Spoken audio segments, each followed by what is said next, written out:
हरे कृष्णा। सभी भक्तों का स्वागत है आज की श्रीमद् भगवद गीता क्लास में। तो आज से नया अध्याय शुरू हो रहा है। तो अगर रेगुलर सुनेंगे तो पूरा अध्याय समझ में आएगा और रेगुलर नहीं सुनेंगे तो नहीं समझ में आएगा। तो प्रयास करना कि रेगुलर सुने ताकि पूरा पूरा चैप्टर समझ में आए कि क्या बताया जा रहा है क्या नहीं बताया जा रहा है। क्योंकि जब क्वेश्चन समझ में आते हैं तभी आंसर समझ में आते हैं। तो आज के श्लोक में क्वेश्चन है। तो अर्जुन क्या क्वेश्चन कर रहे हैं भगवान से। तो हम क्वेश्चन पढ़ेंगे आज और कल से हम आंसर पढ़ेंगे। लेकिन उससे पहले हम मंगलाचरण कर लें जल्दी से। ओम अज्ञानतिमिरान्धस्य ज्ञानञ्जनशलाकया चक्षुरुन्मिलितं येन तस्मै श्रीगुरुवे नमः। श्रीचैतन्यमनोभीष्टं स्थापितं येन भूतले स्वयं रूप कदा मह्यं पदान्ति पान्तिकम्। वन्देऽहं श्रीगुरो श्रीयुतापदकमलं श्रीगुरून् वैष्णवांश श्रीरूपं साग्रजातं सहगण रघुनाथं वितं तं सजीवं साद्वैतं सावधूतं परिजनसहितं कृष्ण चैतन्य देवम् श्री राधा कृष्ण पादान सह गण ललिता श्री विशाखांत विशांचा हे कृष्ण करुणा सिंधु दीनबंधु जगतपते गोपेश गोपिका कांता राधा कांता नमस्तते। तप्त कांचन गौरांगी राधे वृंदावनेश्वरी वृषभानुसुते देवी प्रणमामि हरिप्रिय। वांछा कल्पतरुभ्यश्च कृपा सिंधुभ्य एव च पतितानां पावनेभ्यो वैष्णवेभ्यो नमो नमः। जय श्री कृष्ण चैतन्य प्रभु नित्यानंद श्री अद्वैत गदाधर श्रीवासादि गौर भक्त वृंदा। हरे कृष्णा कृष्णा कृष्णा हरे हरे हरे राम राम राम हरे हरे। रामाय रामभद्राय रामचंद्राय वेदसे रघुनाथाय नाथाय सीताय पते नमः। नमो विष्णुपादाय कृष्णपृष्ठाय भूतले श्रीमते भक्तिवेदांत स्वामिनि इति नामिने। नमस्ते सारस्वते देवे गौरवाणी प्रचारिणे निर्विशेष शून्यवादी पश्चात देश तारिणे। हरे कृष्णा। तो मैं यही फिर से दोहराना चाहूंगा कि नया अध्याय शुरू हो रहा है और ये आखिरी अध्याय है भगवत गीता का। तो प्रयास करना कि हम डेली सुने ताकि समझ में आए पूरा।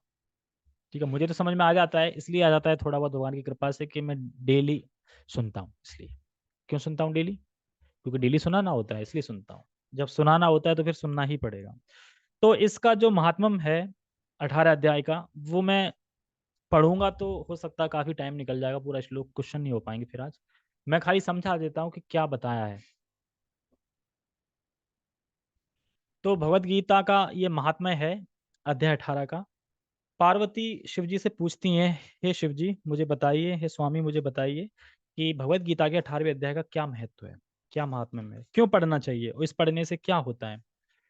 तो शिव जी बताते हैं, इसके गुण बताते हैं कि 18 अध्याय बहुत मतलब कि 18 अध्याय की महिमा बहुत अधिक है और बहुत आनंद प्रदान करने वाली है अगर कोई इसे अगर पढ़ता है, सुनता है और इसका आवृत्ति करता है। तो महिमा में बताते हैं कि एक भक्त था, शुद्ध भक्त के लिए दिव्य अमृत की तरह है ये एक तरीके से। और इसका पाठ करना चाहिए और अगर इसका पाठ करते हैं तो यमराज के दूतों को दूर भेज देता है। मतलब कि अगर हम इसका पाठ कर रहे हैं तो यमराज के दूत हमें टच नहीं कर सकते। इतना शक्तिशाली है 18 अध्याय। ऐसा कोई अन्य पाठ नहीं है जो इतना शीघ्र सभी पापों को नष्ट कर सकता है, लेकिन ये अध्याय शीघ्र ही सभी पापों को नष्ट कर देता है। भगवान इसी अध्याय में बोलते हैं, सर्वधर्मान परित्यज्य मामेकम शरणम व्रज अहम त्वम सर्व पापेभ्यो मोक्षयिष्यामि मा शुचा। डरो मत, मैं तुम्हारे सभी पापों को नाश कर दूंगा, खाली तुम बस मेरी शरण में आ जाओ। बता रहे कि मेरू पर्वत की सबसे शीर्ष शिखर पर अमरावती यानी स्वर्गलोक है, जिसके राजा कौन है? इंद्र। और वह अपनी पत्नी शची के साथ आराम से सेवित थे, नाच गाना देख रहे थे, बड़ा आनंद मना रहे थे। लेकिन अचानक देखते हैं कि एक युवक आता है और जैसे ही वो युवक आता है तो उसको देख के इंद्र गिर जाते हैं और गिर के उनका मुकुट नीचे गिर जाता है और वो मुकुट उठा के जो लोग उस लड़के को लेके आए थे उसके सर पे लगा देते हैं और उसको सिंहासन पे बिठा देते हैं और इंद्र को हटा देते हैं। और अन्य-अन्य देवता आ जाते हैं, ब्रह्मा आदि, और फिर स्तुति मतलब ब्रह्मा आदि नहीं, देवता आते हैं, जैसे वरुण, सूर्य, बहुत सारे, और वो उनकी स्तुति करने लगते हैं, मतलब पूजा पाठ वगैरह करना स्टार्ट कर देते हैं, बढ़िया आनंद मनाते हुए। कहते हैं कि ये हो कैसे गया? क्योंकि ये जानता था कि मैंने पिछले जन्म में क्या-क्या किया है। 100 अश्वमेध यज्ञ किए हों जिसने, या बहुत सारी तपस्याएँ जो करी हैं, तब इंद्र का पद मिल पाता है, लेकिन इसने तो कुछ किया ही नहीं है, इसको कैसे मिल गया? तो वो निराश हो जाते हैं और निराश होने के बाद जाते हैं विष्णु के पास, क्योंकि इतनी शक्ति थी। विष्णु के पास जाते हैं मिलने क्षीर सागर में, और विष्णु से क्षीर सागर में उनकी मुलाकात भी हो जाती है, मतलब मिल भी लेते हैं भगवान से। तो पूछते हैं कि ऐसा क्या किया इसने? मैंने तो अपने जन्म में ऐसा-ऐसा किया इसलिए मैं इंद्र बना, लेकिन ऐसा इसने तो कुछ किया नहीं, फिर ये कैसे बन गया? तो भगवान बताते हैं क्योंकि ये भगवद गीता के 18वें अध्याय के पाठ करता था, नियमित रूप से 5 श्लोकों का। कितने श्लोक? 5 श्लोकों करेंगे तो भी। ये क्या है? समोसा? यहाँ रख दो। उसके बाद फिर उसके बाद फिर वो कहते हैं कि अच्छा इतनी महिमा है, तो ठीक है। तो फिर एक ब्राह्मण का वेश बना के, मतलब ब्राह्मण का रूप लेके ये भी चले जाते हैं एक नदी के पास। नदी का नाम है, इसमें पढ़ लेना आप लोग। तो वहाँ फिर एक ऋषि होते हैं, वहाँ पे ये रहते हैं, सेवा करते हैं, और वहाँ पे फिर पाठ करना शुरू कर देते हैं इंद्र, हाँ। और धीरे-धीरे भगवान के धाम चले जाते हैं। तो कहने का तात्पर्य ये है कि 18 अध्याय इतना शक्तिशाली है कि अगर इसको हम कोई अगर प्रतिदिन इसका पाठ करता है, सिर्फ़ 5 श्लोकों का पारायण करता है, तो वह धाम चला जाएगा। लेकिन सोचो, प्रतिदिन तो हम तुलसी को जल भी नहीं डाल सकते। प्रतिदिन तो हम कोई ऐसा कार्य है जो प्रतिदिन कर सकते हो आप? खाना बोलो, खाना तो खा लेते हैं, कभी-कभी खाना भी नहीं खा पाते हैं। है ना? किसी-किसी दिन खाना मिस हो जाता है, जैसे एकादशी में नहीं खाते हैं, या फिर अगर एकादशी भी कोई नहीं रख रहा होगा तो ऐसा-ऐसा चांस आ जाता है कि उस दिन खाना नहीं मिल पाया पूरे दिन। है ना? तो ऐसा कुछ है ही नहीं कि जो प्रतिदिन कर पाएँ। ये साँस ले लेते हैं प्रतिदिन। लेकिन एक टाइम पे साँस भी नहीं ले पाओगे जब, वो तो फिर अंत आ जाएगा। लेकिन कहने का तात्पर्य ये, प्रतिदिन कोई कार्य हो नहीं पाता है, क्योंकि सतोगुण का लक्षण होता है प्रतिदिन कार्य करना। सतोगुण का, ऐसा नहीं कि अब मीट खाना प्रतिदिन खा रहे हैं तो सतोगुण का कर रहे हैं, ठीक है? तो इसीलिए प्रतिदिन कर नहीं पाएँगे पाठ, कर ही नहीं पाएँगे पाठ। आप खूब कोशिश कर लो, कुछ ना कुछ माया ऐसा प्लान बनाएगी, कर नहीं पाओगे पाठ। लेकिन अगर प्रतिदिन करते हो, तो अंत समय मरने के बाद धाम जाओगे। मतलब क्योंकि विष्णु इंद्र को बताते हैं कि जब तक इसका मन होगा ये भोगेगा स्वर्ग में, और उसके बाद मेरे पास आ जाएगा। अरे इंद्र, ये तो बढ़िया है। हम लोग तो आते हैं, इंद्र बनते हैं, फिर नीचे वापस जाना पड़ता है, लेकिन ये तो यहीं से वापस ऊपर। तो ये पूरा पावर किसकी है? भगवत गीता के 18वें अध्याय का। तो उसी को हम पढ़ने स्टार्ट कर रहे हैं, शुरू कर रहे हैं। तो आज पहला श्लोक है, और पहले श्लोक में पहला ही क्वेश्चन है, इसमें 2 पूछे हैं, उन्हीं को समझने का प्रयास करेंगे हम बस, ठीक है? अर्जुन उवाच। हाँ, हाँ। सन्न्यासस्य महाबाहो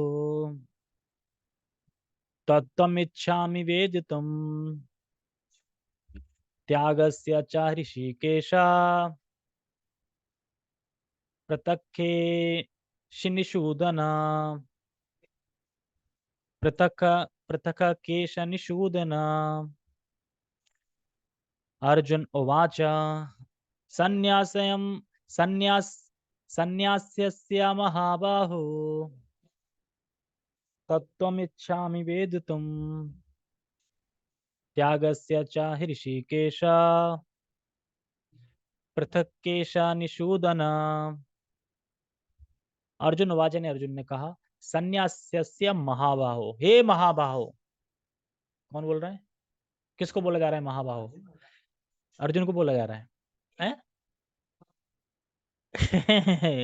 यहाँ तो अर्जुन बोल रहे हैं ना, अर्जुन खुद को बोलेंगे हे महाबाहो। यहाँ पे कृष्ण को बोल रहे हैं। कह रहे हैं हे महाबाहो, सन्यास्यम तुम अच्छामी वेदितुम।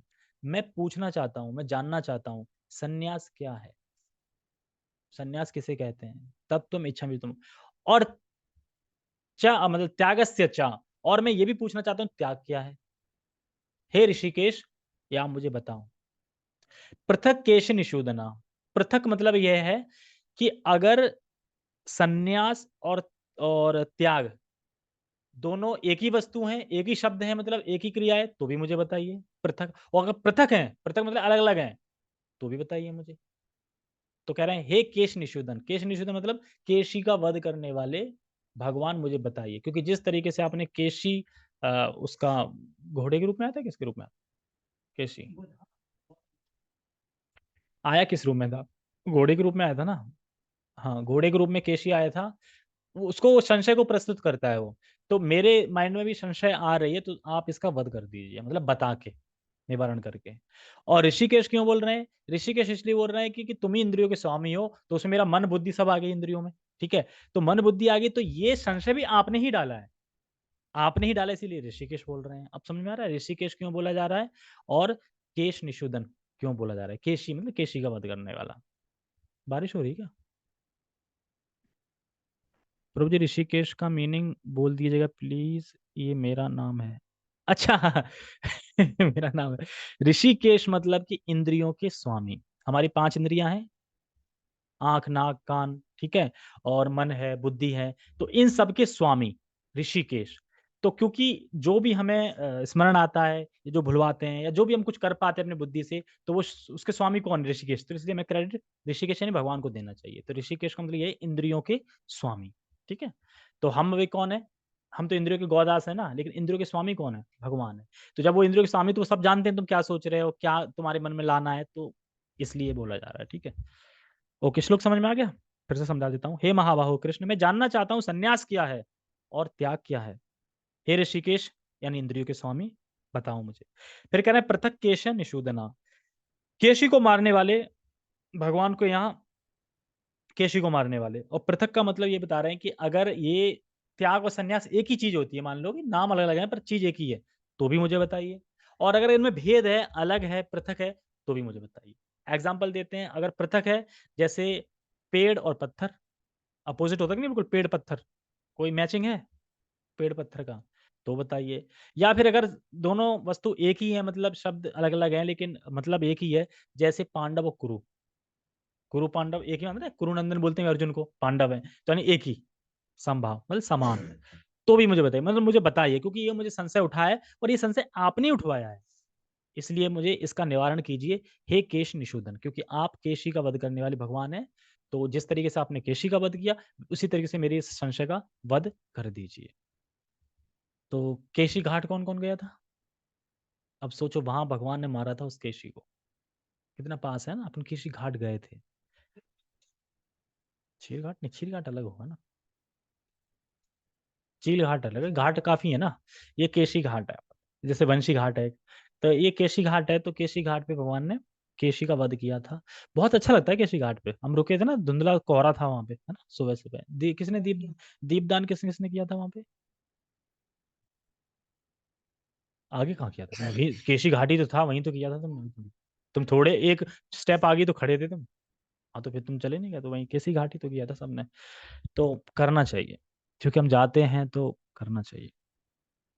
केशी, केशी मतलब केशी असुर था, जिसने मतलब घोड़े का रूप धारण कर रखा था, केशी। तो इसमें केशी घाट मतलब केशी का वध करने वाले, केशी नाम का एक असुर था जिसने घोड़े का रूप रखा था, उसका वध किया। हाँ, तो फिर केशी, लेकिन केशी निषूदन बोल रहा है, मतलब केशी का वध करने वाले भगवान, लेकिन केशी घाट तो पड़ेगा क्योंकि उसके नाम से पड़ेगा ना। जो वैसी चीज है वो जल्दी फेमस होती है ना, तो केशी घाट। अब ये थोड़ी बोल सकते कृष्ण घाट, कृष्ण घाट मतलब केशी घाट, क्योंकि कृष्ण ने केशी का वध किया, तो इसलिए केशी घाट। ठीक है, समझ में आ गया? ओके। तो पृथक का मतलब बता दिया मैंने। संन्यास त्याग क्या एक ही बात है? तो भी बताइए। अगर एक ही बात नहीं है तो भी बताइए, पर मुझे बताइए। तो सबसे पहले ये समझ लीजिए, फिर टेक्स्ट पढ़ लें। अर्जुन ने कहा, हे महाबाहु, मैं त्याग का उद्देश्य जानने का इच्छुक हूं। और हे केशनिषूदन, हे ऋषिकेश, मैं त्याग में जीवन यानी संन्यास आश्रम का भी उद्देश्य जानना चाहता हूँ। संन्यास आश्रम मतलब कि त्याग दिया जीवन ना, मतलब ये बहुत एक मटेरियल चीज, तो संन्यास आश्रम भी जानना चाहता हूँ। और त्याग का उद्देश्य क्या है? देखो, त्याग तो बहुत लोग करते हैं, लेकिन उद्देश्य किसको पता है त्याग का क्या होना चाहिए? तो इस अध्याय में ये क्लियर हो जाएगा कि त्याग, अगर हम त्याग कर रहे हैं किसी चीज का, तो त्याग का उद्देश्य क्या होना चाहिए। त्याग तो किसी भी चीज का किया जाता है, कोई फल नहीं खा रहा है, कोई ये नहीं खा रहा है, मैं ना इस सोमवार को एक दिन ही खाना खाता हूँ, कोई त्याग है, ठीक है। लेकिन उद्देश्य क्या है त्याग का, ये नहीं पता ना, तो ये भगवान यहाँ पे बताएंगे त्याग क्या उद्देश्य हमें समझना चाहिए। तो इस 18 अध्याय में क्या क्या बताएंगे भगवान, जल्दी जल्दी सुन लीजिए, क्योंकि फिर ना श्लोक पूरा नहीं हो पाएगा। ऋषिकेश प्रभु, आप बोलना चाहते हैं बट हमारे पास स्पीकर नहीं है और आवाज आएगी नहीं। तो आप बाद में जब अभी फिनिश होने के बाद में आप हैंड रेस लिख लीजिए कहीं पे, हैंड रेस करके पूछ लेना फिर से, ठीक है? ठीक है। तो इस 18वें अध्याय में क्या क्या बताएंगे भगवान और क्या क्या है? देखो, भगवत गीता 17वें अध्याय तक ही है, वही फिनिश है। भगवान 18 अध्याय में कंक्लूजन बता रहे हैं। कंक्लूजन होता है ना, पूरा सार। जैसे कि भगवत गीता का अध्याय 2 गीता का सार है, उसमें भी सारा कुछ बता दिया है। आत्मा के बारे में, सांख्य योग के बारे में, कर्म योग के बारे में, ज्ञान योग के बारे में, भक्ति योग के बारे में भी। अगर पूरा अध्याय 2 पढ़ोगे ना, सब है उसमें, मिक्स है सारा पूरा। उसमें आया था ना ये कि उस व्यक्ति के लक्षण क्या है? कौन सा था वो? वो स्थित प्रज्ञ। स्थित प्रज्ञ व्यक्ति के लक्षण क्या है? तो वहाँ से वो स्टार्ट हो गया था ना, ज्ञान योग और भक्ति योग वगैरह, वगैरह। तो उसी तरीके से जैसे वो सार था, उसी तरीके से ये भी है। लेकिन ये पूरा भगवत गीता का कंक्लूजन है। तो पूरे भगवत गीता का ये कंक्लूजन है, ये हमें समझना है।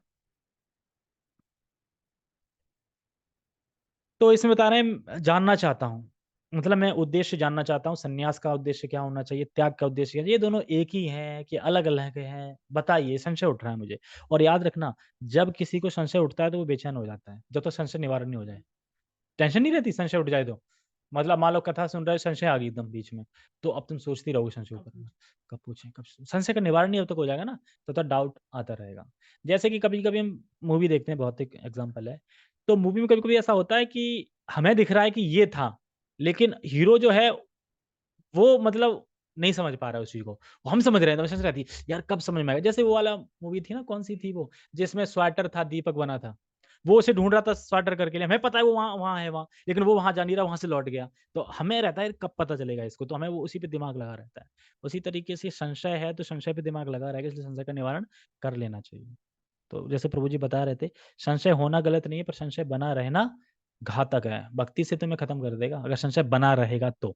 अगर पूरी जिंदगी ये संशय बना रहेगा कि भगवान कृष्ण है कि नहीं, पता नहीं, पता नहीं इस्कॉन वाले सही हैं कि नहीं, पता नहीं प्रभुपाद जी सच में शुद्ध भक्त थे कि नहीं, आप भक्ति तो कर रहे हैं लेकिन संशय ये हमेशा बना रहा, तो क्या होगा, नीचे गिरोगे फिर।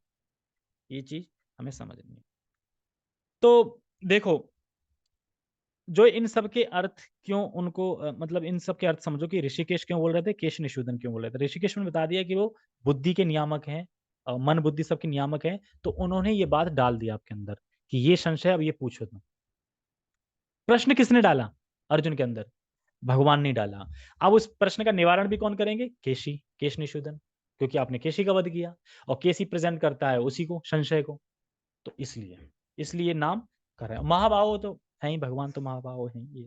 तो इस 18 अध्याय में भगवान सारे गीता के विषयों का सार रूप में प्रस्तुत करेंगे।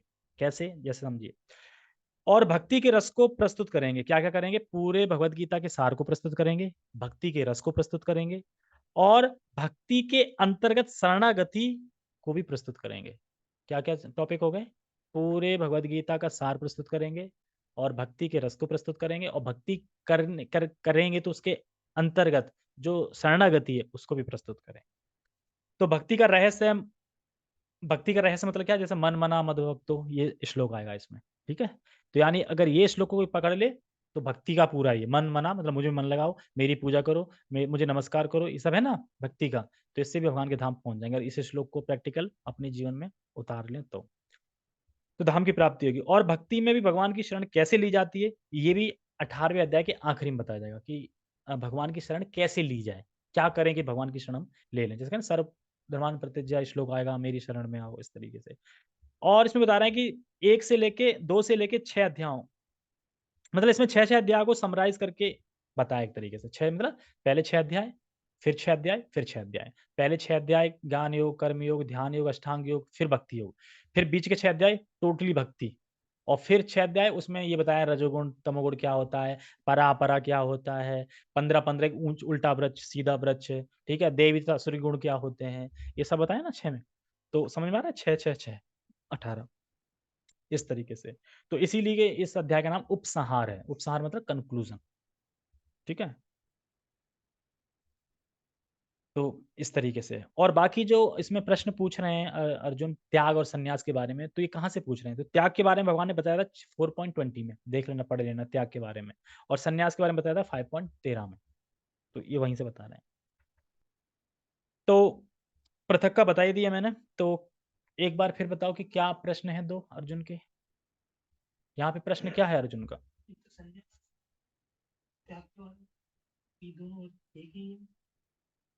तो भी बताइए। तो भी बताइए। ये उनका डाउट है, संशय, ठीक है। तो क्या सन्यास और त्याग अलग अलग हैं? अलग अलग हैं तो भी बताइए, और नहीं अलग अलग हैं तो भी बताइए, पर बताइए। मैं जानना चाहता हूँ, उद्देश्य जानना चाहता हूँ ना। लोग मैं देख रहा हूँ बोल त्याग कर देते हैं, त्यागी हैं, सन्यासी हैं। अब कौन सन्यासी है? जो क्या रेड कपड़ा पहना वही सन्यासी है? सन्यासी गृहस्थ भी हो सकता है। सन्यासी का मतलब उद्देश्य समझ में आ जाएगा ना, तो पता चल जाएगा ना सन्यासी कौन है।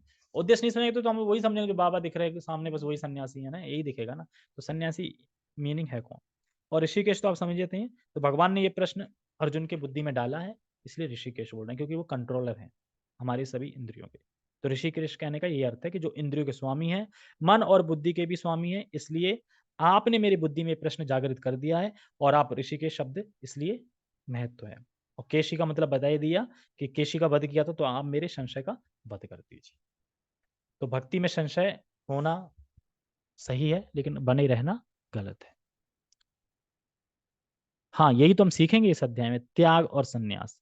तो त्याग और संन्यास क्या होता है? त्याग मतलब कि सब कुछ त्याग दिया घर से, हम घर से त्याग दिया, हम वन चले गए, त्यागी हम, त्याग मतलब त्याग मतलब किसी चीज को छोड़ना, त्याग करना उसी को बोलते हैं ना।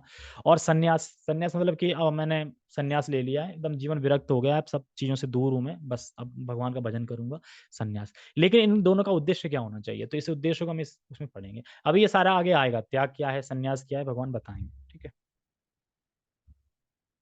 तो भगवान ने मतलब पूरा की 18वें अध्याय का मतलब कि पूरे गीता का निष्कर्ष दिया है इस अध्याय में, इसलिए इस अध्याय बहुत इंपॉर्टेंट है, समझे? पूरे उसका निष्कर्ष दिया दिया ना। अब मान लो कोई कह रहा है 17 अध्याय पढ़ लिए पर पता नहीं चल पाए बताना क्या चाह रहे हैं भगवान। तो क्या बताना चाह रहे हैं, क्या बोल रहे हैं भगवान? तो ये इसलिए तो लास्ट में बोलते हैं सर्वधर्म परित्याग, मतलब पूरी शिक्षा यही है कि सब धर्मों का परित्याग करके मेरी शरण में आ जाओ, मैं सब धर्मों से तुम्हें मुक्त कर, सभी पापों से मुक्त कर दूंगा। तो क्वेश्चन क्या है? त्याग करना चाहिए। आप कोई बोले किसके लिए त्याग करना चाहिए? त्याग तो करना चाहिए, ठीक है, किसके लिए? अब कोई त्याग तो कर रहा है पर उसे उद्देश्य ही नहीं पता है, तो त्याग करने का कोई फायदा हुआ? नहीं है। तो इसीलिए इसमें हम सीखेंगे क्या है।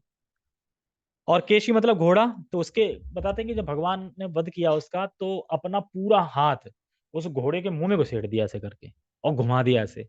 और हाथ इतना गर्म था कि उस गर्म की तेज से लावा से मतलब प्राण निकल गए उसके, मतलब एक तरीके से ऐसे करके। तो क्योंकि भगवान के हाथ तो कोमल है, हम ब्रह्म संहिता में पढ़ते हैं भगवान तो बड़ा कोमल है, ऐसे कैसे? तो भगवान तो कोमल ही है, लेकिन उसके लिए कठोर है। तो भगवान तो कुछ भी कर सकते हैं। और संन्यास आश्रम के बारे में पूछा, ये ठीक है, हम तात्पर्य पढ़ते हैं, हो जाएगा।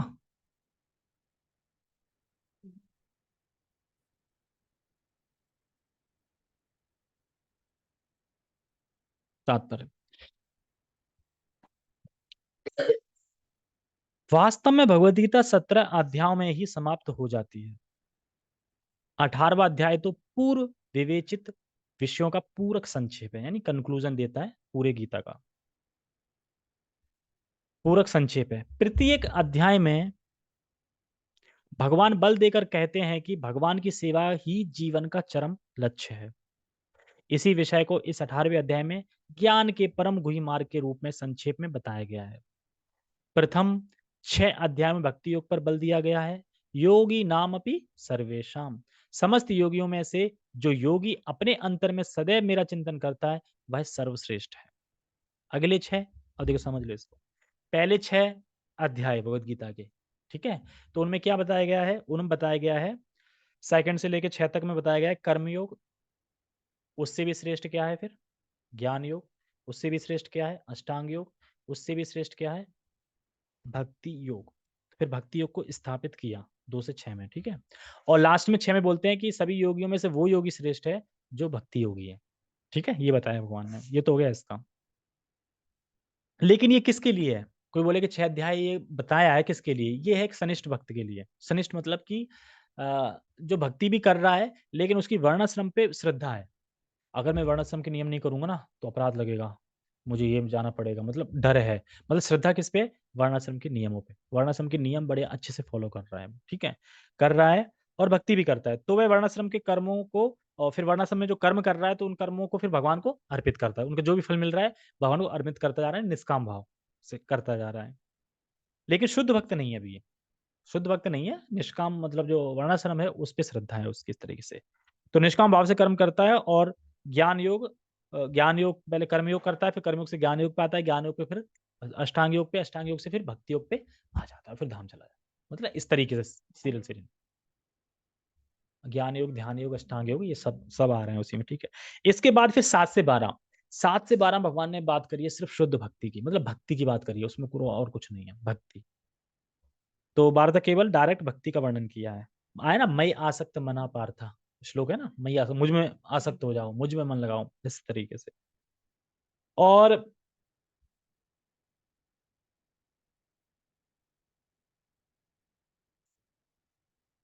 ठीक है, तो इसमें इस तरीके से किया, और बाकी के मैंने बता दिया। बाकी फिर जो 12 13 से लेके वो क्या है, 13 से लेके हैं वो इसी तरीके से है।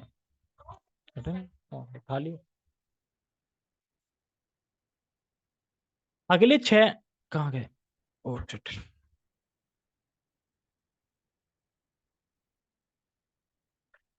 अगले 6 अध्यायों में शुद्ध भक्ति, उसकी प्रकृति तक कार्यों का विवेचन है। अंत के 6 अध्यायों में ज्ञान, वैराग्य, अपरा तथा परा प्रकृति के कार्यों और भक्ति का वर्णन है। बताया था ये अगले 6 अध्यायों में क्या है, परापरा बताया था, और भक्ति का भी है वर्णन, और देव तथा असुरी गुण है, और उल्टा वृक्ष सीधा वृक्ष था, ठीक है, अश्वत्थ वृक्ष था। तो इस तरीके से, और फिर लास्ट में हमने क्या पढ़ा था, रजोगुण तमोगुण प्रकृति के 3 गुण बताए गए थे। श्रद्धा के विभाग आए कि किस किस की श्रद्धा किस किस में जा रही है, ये सब चीजें हमने 6 उसमें पढ़ी। तो गीता समाप्त। तो अब उन सब का कंक्लूजन इसमें अध्याय में है, तो इसलिए अध्याय बहुत रोचक है और बहुत आनंद देने वाला है, ठीक है। आगे बढ़ते हैं। निष्कर्ष रूप निष्कर्ष रूप में यह कहा गया है कि सारे कार्यों को परमेश्वर से युक्त होना चाहिए। ओम, जो ओम तत्सत शब्दों से प्रकट होता है, और ये शब्द परम पुरुष विष्णु के सूचक है। ये हमने कब पढ़ा था? अभी पढ़ा है पीछे ही, अभी कुछ ज्यादा दिन नहीं हुए हैं, अभी पढ़ा। तो वही बता रहे हैं कि ये 17 में पढ़ा था, लास्ट में, वो लास्ट के सेक्शन में। पहले तो रजोगुण तमोगुण चल रहे थे, 3 3 कार्य। लास्ट के सेक्शन में पढ़ता है यज्ञ दान तपस्या सात्विक रूप से की जानी चाहिए, और क्या शब्द बोल के की जानी चाहिए? ओम तत्सत बोलते हैं, ताकि हम धाम की प्राप्ति हो जाए, ना कि स्वर्ग की। ये जो शब्द आ रहे हैं भगवान की प्राप्ति के लिए आ रहे हैं, ठीक है। भगवत गीता के तृतीय खंड से यही प्रकट होता है कि भक्ति ही एकमात्र जीवन का लक्ष्य है। पूर्ववर्ती आचार्यों तथा ब्रह्म सूत्र या वेदांत सूत्र का उदाहरण देकर इसकी स्थापना की गई है। कुछ निर्विशेषवादी वेदांत सूत्र के ज्ञान पर अपना अधिकार एकाधिकार जनाते हैं जनाते हैं मतलब जताते हैं, लेकिन वास्तव में वेदांत सूत्र भक्ति को समझने के लिए है, क्योंकि ब्रह्म सूत्र के रचयिता, प्रेरणता साक्षात भगवान है, और वे ही इसके ज्ञाता हैं। इसका वर्णन 15वें अध्याय में हुआ है। 15 अध्याय में बताया था, वेदश्चर्यम वेद वेद्यो हुआ था ना। मतलब कि कहने का मतलब यह है कि लोग वेदांत पढ़ रहे हैं, पर वेदांत को रचने वाला, लोग तो वेदांत पढ़ रहे हैं और वेदांत पढ़ के क्या बता रहे हैं निष्कर्ष? निराकार, शून्य। लेकिन वेदांत को जो रचयिता है, जिसने वेदांत लिखे हैं, जो कि भगवान श्री कृष्ण के अवतार थे व्यास जी, जिन्होंने रचित करे, वो क्या अपनी प्रार्थना बोल रहे हैं? सत्यम परम धीमहि, मैं उस परम भगवान श्री कृष्ण का ध्यान करता हूँ, वो ये बता रहे हैं। और लेकिन ये वेदांत पढ़ने वाले बता रहे हैं निराकार, मान नहीं रहे। तो ये सब चीजें यहाँ पे बता रहे हैं, और ये लोग टीका करते हैं कि भगवान निराकार है, तो ऐसा नहीं है। इसका वर्णन 15 अध्याय में हुआ है। प्रत्येक प्रत्येक शास्त्र, प्रत्येक वेद का लक्ष्य क्या है? भक्ति, भक्ति है। भगवत गीता में इसी की व्याख्या है, समझो इसे। पूरे वेदों में भक्ति ही लक्ष्य है। क्या है? प्रत्येक वेद का लक्ष्य क्या है? भक्ति। तो चैतन्य चरितामृत में समझाते हैं कि 3 चीजें हैं, संबंध, अभिधेय और प्रयोजन। ये तीनों चीजें ही हैं पूरे वेद में, मतलब पूरे वेद में, वेदांत में क्या तीनों चीजों को फोकस है? तीन यही क्या है? संबंध, अभिधेय और प्रयोजन। संबंध मतलब कि जीव ढूंढ रहा है मैं कौन हूं, मेरा संबंध क्या है भगवान से, मतलब जीव आत्मा का संबंध क्या है भगवान से, ये तो हो गया संबंध। और इस संबंध को जागृत कर सकते हैं, इस संबंध को कैसे जागृत कर सकते हैं, कैसे जागृत करें, ये अभिधेय है। और कैसे जागृत होगा? ये होगा भक्ति से, ठीक है। तो इसको अभिधेय बोलते हैं, नहीं भक्ति से। और प्रयोजन क्या है? भक्ति कर रहे हैं, जान गए, मतलब तो प्रयोजन समझ में आ जाएगा क्या है, कि मुझे भगवान का शुद्ध चरणों, शुद्ध प्रेम प्राप्त करना है, भगवान के चरणों का शुद्ध प्रेम प्राप्त करना है। तो इसको बोलते हैं संबंध, अभिधेय, प्रयोजन। तो यह वेदों का लक्ष्य है, और इसके अलावा वेदों का कोई प्रयोजन नहीं है। वेदों का प्रयोजन यही है, 3 चीजें, और कोई प्रयोजन नहीं है। भगवद गीता में इसकी व्याख्या है, जिस प्रकार द्वितीय अध्याय में संपूर्ण विषय वस्तु की प्रस्तावना सार का वर्णन है, उसी प्रकार 18वें अध्याय में सारे उपदेश का सारांश दिया गया है। ये मैंने बता दिया कि 2 अध्याय में सारांश बता दिया गया था। सांख्य योग का, आत्मा जल नहीं सकती, कट नहीं सकती, है ना? घुल नहीं सकती, और ज्ञान योग का बताया, भक्ति योग भी बताया, कर्म योग भी बताया, सब बता दिया उसमें। उसी तरीके से जैसे वो सार बताया था, वैसे ये भी उपसंहार बता रहे हैं। ठीक है? ये सब है। और पढ़ते हैं आगे, कहाँ पे है? उसी प्रकार 18वें अध्याय में सारे उपदेश का सारांश दिया गया है। इसमें त्याग यानी वैराग्य तथा त्रिगुणातीत देव पद की प्राप्ति को ही जीवन का लक्ष्य बताया गया है। मतलब व्यक्ति को इस जगत में आसक्त नहीं होना चाहिए, और भक्ति करके इन गुणों की बीमारी से उसे मुक्त होना चाहिए। मतलब ये प्रकृति के 3 गुण है, ये बीमारी है। हम इस बीमारी से ग्रसित हैं, और जब भगवान का हरि का नाम है, वो हम लेते जाएंगे, तो इन बीमारी से हम मुक्त हो जाएंगे। ये बताना, इसलिए त्रिगुणात्मक दिव्य पद की प्राप्ति समय, क्योंकि लक्ष्य क्या है हमारा? दिव्य धरातल पे जाना। जैसे श्लोक आता है, मय माम अभिउच्चारेण भक्ति योगिन सेवया ब्रह्म भुवाय कल्पते, लास्ट में बोलते हैं ना, उस स्थिति पे आना है हमें। तो वो स्थिति कब आएगी? जब ये बीमारी हट जाएगी। बीमारी कैसे हटेगी? जब हम हरे कृष्ण महामंत्र करेंगे, भक्ति का पद स्वीकार करेंगे, तब ये हटेगा।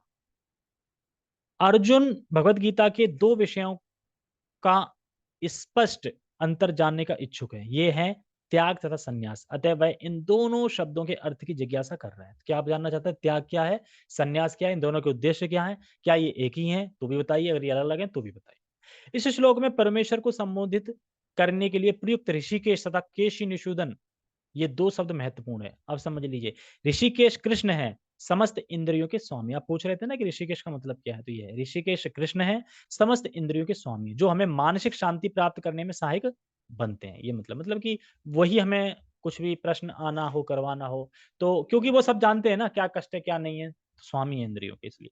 ऐसा नहीं वो अपनी इंद्रियों के स्वामी, वो सबके इंद्रियों के स्वामी है। हम तो अपनी इंद्रियों के स्वामी भी नहीं है, वो सबके इंद्रियों के स्वामी है। अर्जुन उनसे प्रार्थना करता है कि वे सभी बातों को इस तरह संक्षिप्त कर दें, जिससे वह समभाव में स्थिर रहे। मैंने बताया था ना कि अगर संशय आ जाता है तो क्या होता है? टेंशन, बेचैनी रहती है। तो इसलिए कह रहे हैं कि आपने ये संशय दिया है, अब आप इसका निवारण कर दीजिए, ताकि मैं स्थिर हो जाऊँ, समभाव स्थिर हो जाऊँ, है ना? टेंशन हो रही है। फिर भी उसके मन में कुछ संशय है, और ये संशय असुरों के समान होते हैं। तो असुर कौन था? केशी। तो इसलिए बता रहे हैं, केशी असुर था, और ये संशय भी असुर की तरह ही होते हैं, हमारी भक्ति को खत्म कर देते हैं। अतः वह कृष्ण को केशी निषूदन कहकर संबोधित करता है। केशी अत्यंत दुर्जय असुर था, जिसका वध कृष्ण ने किया था। अब अर्जुन चाहता है कि वे उसके संशय रूपी असुर का वध करें। तो श्री भगवान उवाच, अब भगवान कल से आंसर देंगे, तो आंसर सुनने के लिए जरूर आए। ठीक है? तो हमने क्या सीखा इसमें? क्या सीखा? हमने ये सीखा, संन्यास क्या है, त्याग क्या है, और संन्यास त्याग क्या एक ही शब्द है? अगर हैं तो भी समझाइए, अगर नहीं है तो भी समझाइए। मेरे मन में संशय है, आप ऋषिकेश हैं, इसलिए मेरे मन में संशय आ गया है, लेकिन आप केश निषूदन भी हैं, आपने केशी का वध किया, तो इसलिए इसलिए जो असुर जैसा संशय है मेरा, असुर रूपी संशय जो है, इसका वध कीजिए, वध कर दीजिए, और मेरे संशय का निवारण कीजिए, ताकि मैं स्थिर रह सकूं। ठीक है? हरे कृष्णा।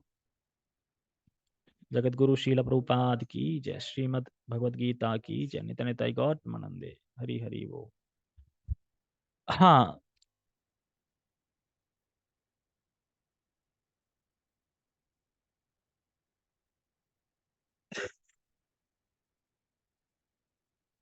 शायद क्वेश्चन का आंसर मिल गया होगा। ठीक है? ओके, हरे कृष्ण।